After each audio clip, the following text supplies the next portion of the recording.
안녕하세요. 새벽의 축구 전문가 페노입니다. 오늘은 프리미어리그 19라운드 리버풀과 맨체스터 유나이티드의 경기를 미리 살펴보려고 합니다. 먼저 두 팀의 예상 선발 라인업을 살펴보면 리버풀은 부상으로 경기에 나오지 못하는 선수들이 많습니다.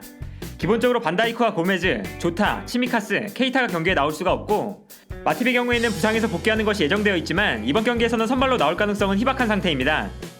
특히 중앙 수비 라인에 나오지 못하는 선수들이 너무나 많기 때문에 수비 라인을 어떻게 구성하느냐가 리버풀의 핵심 포인트라고 할 수 있는데요. 따라서 최근 리버풀의 경기를 보면 파비뉴를 수비로 내려서 중앙 수비 라인의 공백을 메워주고 있고, 중앙 수비수의 나머지 한 자리에는 윌리엄스 혹은 필립스를 기용하거나 핸더슨을 중앙 수비로 내려서 핸더슨과 파비뉴를 중앙 수비수로 기용하는 모습도 보여주고 있습니다. 그리고 이번 경기에서는 윌리엄스나 필립스가 선발로 나오기보다 핸더슨이 선발로 나올 가능성이 높습니다.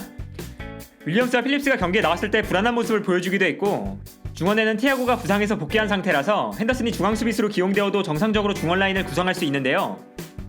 여기서 한 가지 변수는 중앙 미드필더 자리에 체인벌린과 존스 두 선수 중에 어떤 선수가 선발로 나올 것이냐라고 할 수 있습니다.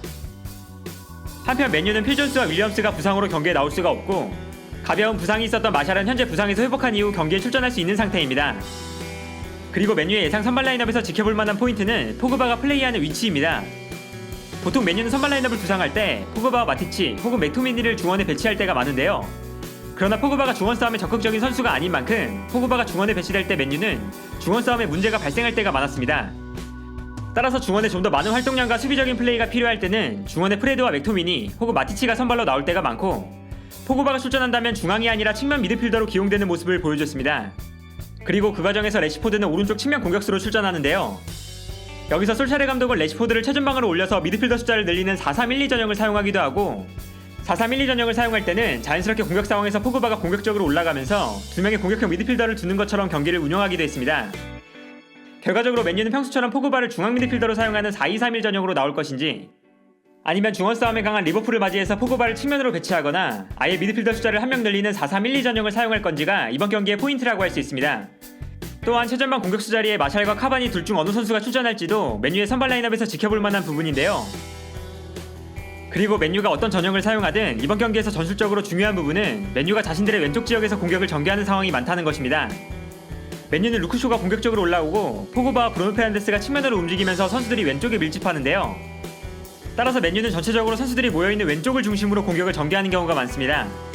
포그바를 측면에 배치할 수 있는 이유도 맨유의 플레이가 주로 왼쪽에서 이루어지는 만큼 볼을 잘 다루는 포그바가 측면에 있다면 맨유가 볼을 점유하는 데 도움이 될 수 있기 때문입니다.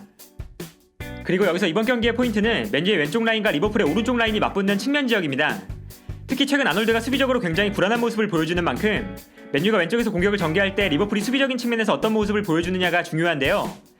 이때 지켜볼 만한 것은 존스 혹은 체인벌린의 움직임이라고 할 수 있습니다. 먼저 리버풀은 수비 상황에서 빠른 발을 가진 살라가 역습을 준비할 수 있도록 살라의 수비 부담을 줄여주기 위한 플레이를 보여줍니다. 수비 상황이 되면 오른쪽 중앙 미드필더가 측면으로 움직이면서 살라의 수비 부담을 줄여주는 방식인데요. 예를 들면 이 장면처럼 리버풀은 수비하는 상황에서 체인벌린이 측면으로 움직이고 살라는 높은 지역에 머무르는 장면을 자주 보여주고 있고, 결과적으로 리버풀이 4-4-2에 가까운 형태로 수비하는 모습을 볼 수 있습니다. 따라서 리버풀은 맨유가 왼쪽에서 공격을 전개할 때 오른쪽 중앙 미드필더가 측면으로 빠르게 움직여주는 것이 수비에서 굉장히 중요한 포인트가 되지 않을까 합니다. 그리고 오른쪽 중앙 미드필더가 수비적으로 훌륭한 모습을 보여주면서 맨유의 공격을 막아낸다면 리버풀은 루크쇼가 공격적으로 올라와 있을 때 살라가 맨유의 측면 공간을 공략할 수 있습니다. 살라의 빠른 스피드를 활용한 역습은 리버풀의 가장 주요한 공격 패턴 중 하나인데요. 또한 살라뿐만 아니라 체인벌린이나 존스가 측면으로 침투해 들어가는 움직임도 맨유의 측면 공간을 무너뜨릴 수 있습니다. 기본적으로 리버풀은 공격을 전개할 때 살라가 중앙으로 움직이면 오른쪽 중앙 미드필더가 측면으로 침투하는 움직임을 자주 보여줍니다. 중앙 미드필더가 측면으로 움직여주기 때문에 살라는 중앙에서 득점에 집중할 수 있는 것인데요. 따라서 이번 경기에서도 루크쇼가 올라와 있을 때 체인벌린이나 존스가 측면으로 침투해 들어가면서 찬스를 만들어낼 수 있습니다. 한편 리버풀이 살라와 존스 혹은 체인벌린을 활용해서 공격적으로 올라가는 루크쇼의 뒷공간을 공략할 때 맨유는 후방에 남아있는 3명의 선수가 수비라인을 형성하면서 루크쇼의 뒷공간을 커버하게 됩니다. 이때 완비사카의 플레이를 주목해볼 필요가 있는데요. 기본적으로 맨유의 공격 상황에서 완비사카는 루크쇼와 다르게 공격적으로 올라가지 않고 중앙 수비수들과 함께 3백에 가까운 전형을 만들어줄 때가 많습니다. 그리고 여기서 맨유는 상대팀이 루크쇼의 뒷공간을 향해 공격을 전개하면 수비라인이 확실하게 왼쪽으로 치우쳐서 움직이는 모습을 보여줍니다. 이때 맨유는 반대편 측면에 공간이 너무나 크게 발생할 수도 있다는 위험성이 있지만 스피드가 빠른 완비사카가 있기 때문에 상대팀이 측면으로 볼을 보내주면 완비사카가 측면 공간을 커버하는데요. 따라서 이번 경기를 생각해보면 맨유의 수비가 한쪽에 쏠려있는 상황에서 리버풀이 반대편에 발생한 공간으로 볼을 보내줬을 때 원비사카와 마네의 대결이 이번 경기에서 지켜볼 만한 포인트 중 하나라고 할 수 있습니다.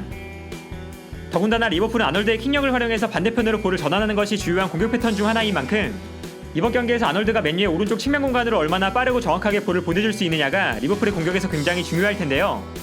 다만 최근 아놀드의 컨디션이 좋지 않아서 반대편으로 전환하는 패스가 부정확하기 때문에 아놀드의 컨디션이 리버풀의 공격에 큰 영향을 미치지 않을까 합니다. 오늘은 이처럼 리버풀과 맨유의 경기에서 볼 수 있는 전술 포인트를 미리 살펴봤는데요. 이번 경기는 현재 1위를 달리고 있는 맨유가 2위 리버풀에게 승점 3점이 앞서 있기 때문에 경기 결과에 따라서 두 팀의 승점 차이가 6점으로 벌어지거나 승점이 같아질 수도 있는 경기라고 할 수 있습니다. 과연 두 팀의 경기에서 승리를 거두는 팀은 어떤 팀이 될 수 있을지 전술 포인트를 통해 경기를 보신다면 더욱 재미있게 경기를 보실 수 있지 않을까 합니다. 오늘 영상은 여기까지고요. 시청해주셔서 감사합니다.